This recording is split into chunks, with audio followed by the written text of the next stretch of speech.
Hey, Dan Larson here. Welcome to this new tutorial where we are going to create this chill, trappy, future bassy stuff.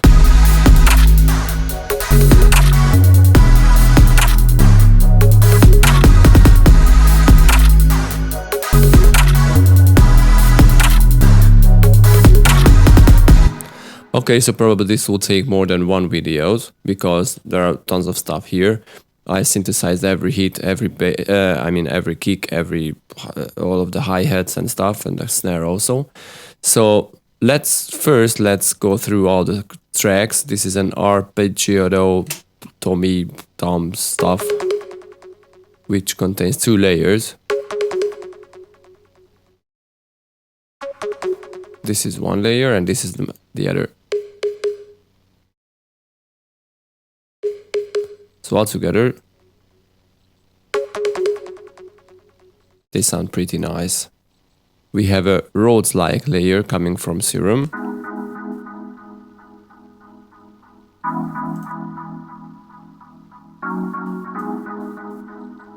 So I didn't use a delay here, but penciled in every note, every hit. To be honest, I don't remember why I did that, but anyway, it sounds well and it works, so no problem with that. I have the bass layer and the main pad.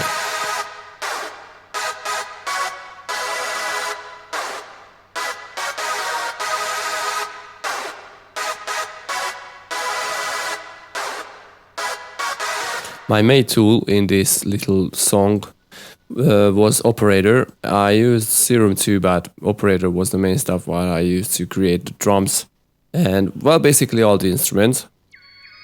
This FME pad is coming from Operator also. I have this effect hit. This is a sample here. I have a vocal loop what I didn't use up, but it's essential if you want to make chill or future bassy stuff. Here is the kick. It's Operator again, of course, what else? I have the hi-hats, very basic hi-hats. And I have a smart clap here with 2 layers. I have a higher and a lower layer. This is the higher, I believe, and the lower. Yeah.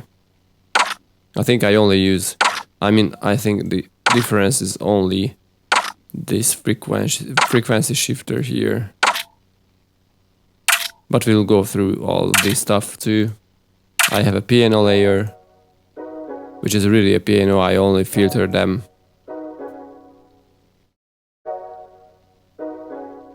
And so this is all. I also have 2 layers, what I didn't use up for this little song shred.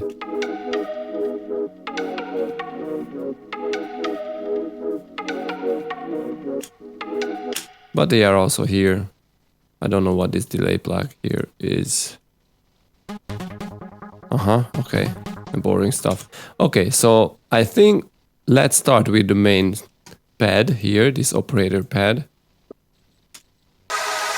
Because this is what really makes the song. If it's a song, basically. It's not really, but at the end of the video series, you will be able to download this whole project. So if you want, you can make it as a whole song. You can make it for a whole song. Okay, so the basic concept behind this pad is I use 2 layers of the, well, not exactly the same, but the same patches. Because the main pad had some weird top-end frequencies, what I didn't like. Let's see.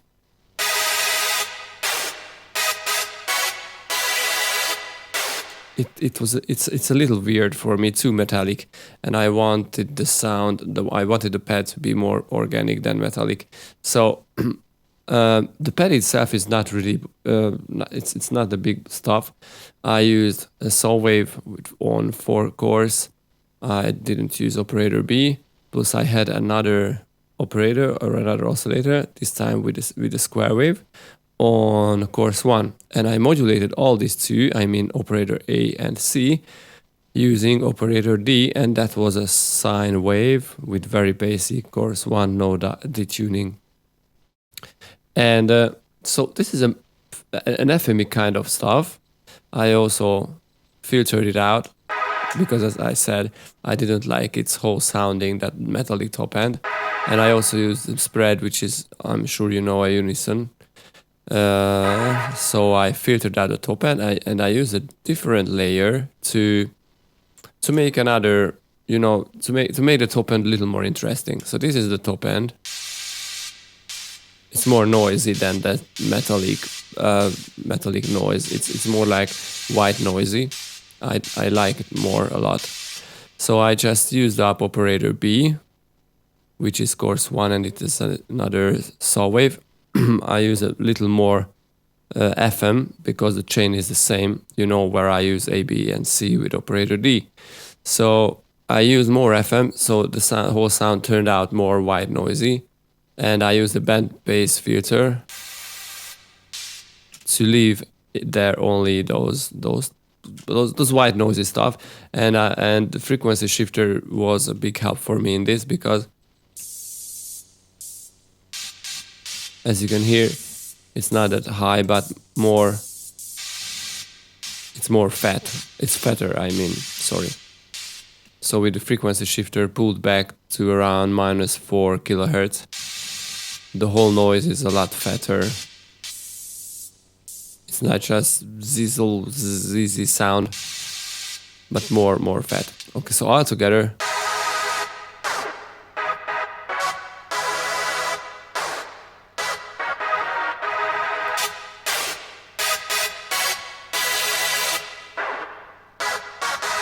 I think you get the idea. So we have several effects like a chorus and a flanger.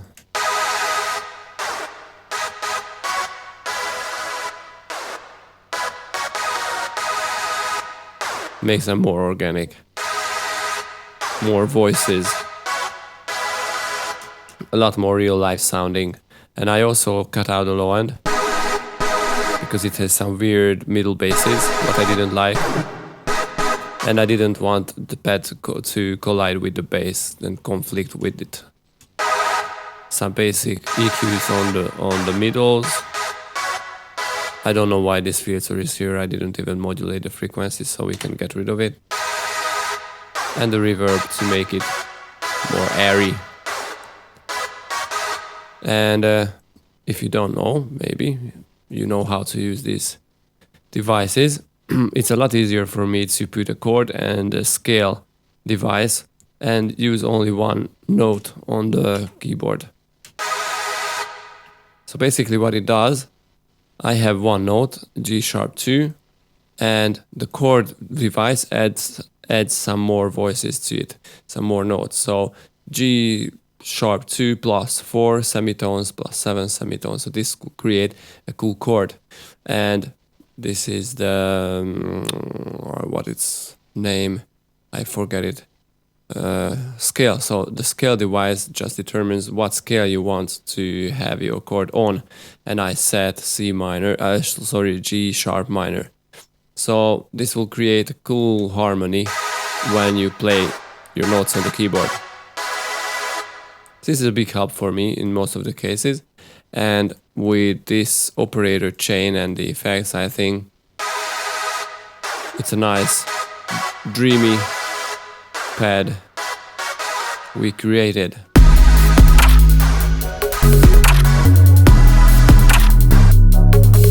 Okay, let's check the bass because it is very simple. I can show you this in this video.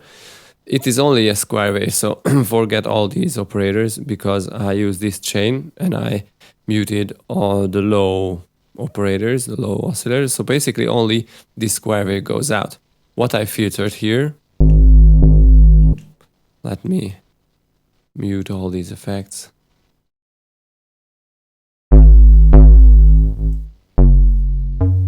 So this is the basic sound,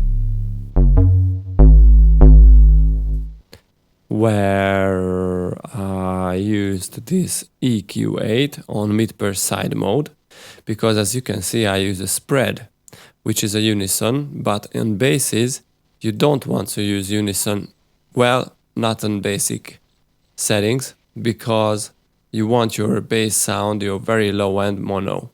You don't want to conflict the frequencies on the phases. I mean, you don't want to conflict all the phases with unison voices. So this is why I use this EQ8 on mid-side mode, and I clicked on the side. So basically what I did here is filtered out everything on the side below 200 Hertz. So below 200 Hertz, everything went to mono. Check this spectrum. So as you can see, there is a lot stereo stuff under 200 Hertz, which is not good for basses. So we need to get rid of all the stereo information below 200 Hertz. And this is why I use an EQ8 in mid-side mode. But we still have the stereo information above 200 Hertz, which makes the bass a little more interesting, not very too mono-ish. I think this is a cool trick if you want your bass more interesting, but you don't want to conflict with the phases under 200 Hertz. Or you can go below 200 Hertz if you want, but I think in this case 200 is more than enough. Okay, so when I did that, so I have the mono, very low and mono information. I distorted it and filter it again. Let's check it without the distortion. It's more aggressive, fits more to the style. The limiter, and I also use the reverb, which you may say it's not very smart, but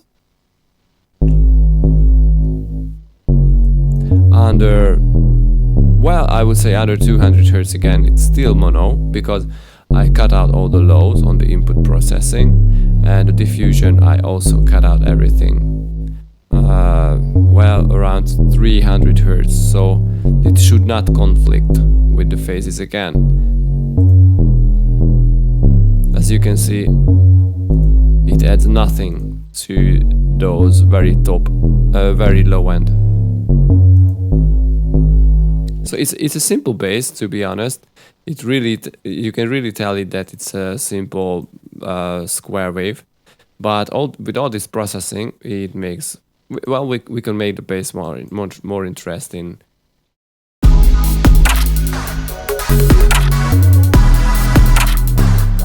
Alright, so in the next video we will go through all these other instruments and maybe the drums, we will see.